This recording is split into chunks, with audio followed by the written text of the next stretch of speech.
بسم الله والصلاة والسلام على رسول الله اما بعد. د دین اسلام ډیرو قدرمنو عزتمندو مسلمانانو ورونو خويندو د ډیرو ملګرو په علم کې وي چې موږ په مسجد او مدرسې باندې الحمدلله کار شروع کړی او دا کار د الله سبحانه و تعالی په مدد او تاسو په تعاون سره شروع دي. لاندې تخانه شوې ده د مسجد یو حال شوی دی، په هغې کې ډېر کارونه پاتې دي، د سلیټرۍ کار پاتې دی، د بجلو کار پاتې دی، پلسترې پاتې دي، اټکورونه پاتې دي. انشاءالله الرحمن دا به الله سبحانه و تعالی وکړي. حالا د مسجد د بره چې کوم چت دی د هغې بلکل شیفینګ شوی دی، لیکن د مټیریل د نشوالي د وجې نه لنټر پاتې دی. نو زه په خپله مسلمانانو مؤمنانو ورونو او خویندو باندې یو ځلې بیا غږ کوم چې موږ سره د دې لنټر په مټیریلو کې څه ناڅه تعاون خامخا وکړي. په دې باندې تقریبا موږ ته اوس حالا د 4 ټنو د سیخ ضرورت دی، دغه شانتې د 2500 بورو سیمټو ضرورت دی.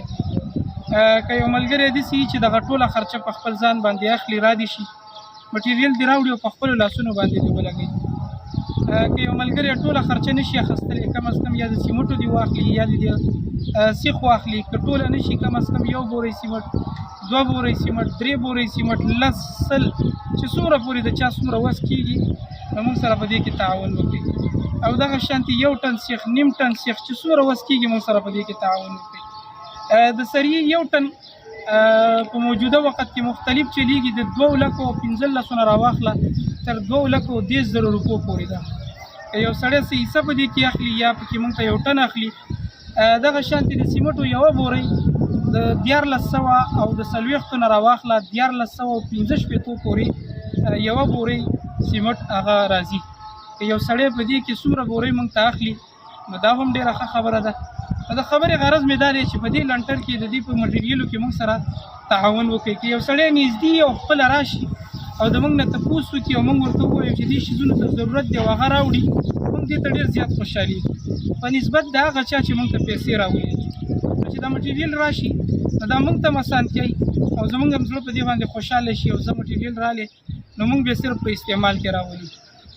زموږ د رابطې نمبر که یو سړی رابطه کول غواړي، معلومات اخلي، یا یو سړی په دې کې لږ ډېر تعاون 1 بورۍ 2 بورۍ سیمټو پیسې رالیږي، نو په دې نمبر زموږ وټساپ هم شته، رابطه هم په دې باندې کېدی شي، ایزي پیس هم شته، جی ایس کیش هم شته. 0311 0096 212 0311 0096 212. زموږ د دې مسجد ایډرس ډېر مشهور او اسان دی. که یو سړی په ګوګل میپ باندې پوهېږي نو هغې ته د جامع مسجد اقصی پېښور ورکړي نو زموږ د جومات ته رارسوي. زموږ د جومات ایډرس په ګوګل میپ باندې شته.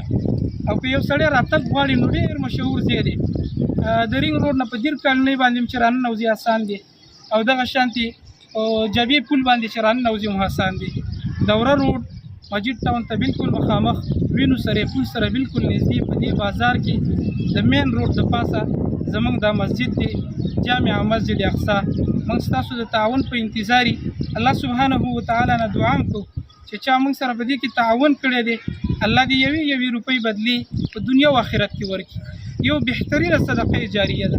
موږ به سبا مړی که په دې جومات کې 1 خښته یا 1 بورۍ سیمټ زموږ په پیسو لګېدلي او هغه الله زموږ دپاره قبول کړي او زموږ دپاره صدقه جاریه ګرځېدلي، نو موږ به په قبر کې پراته د دې 1 بورۍ د سیمټو په بدله کې به الله دلته چې څومره منځونه کېږي د هغه منځګزارو د 1 سجدې، د 1 رکوع، د ماشومانو د 1 سپارې تلاوت، د 1 آیات تلاوت، د 1 حرف د قرآن تلاوت، د هغې اجر به الله ما او تا ته قبر ته رارسوي.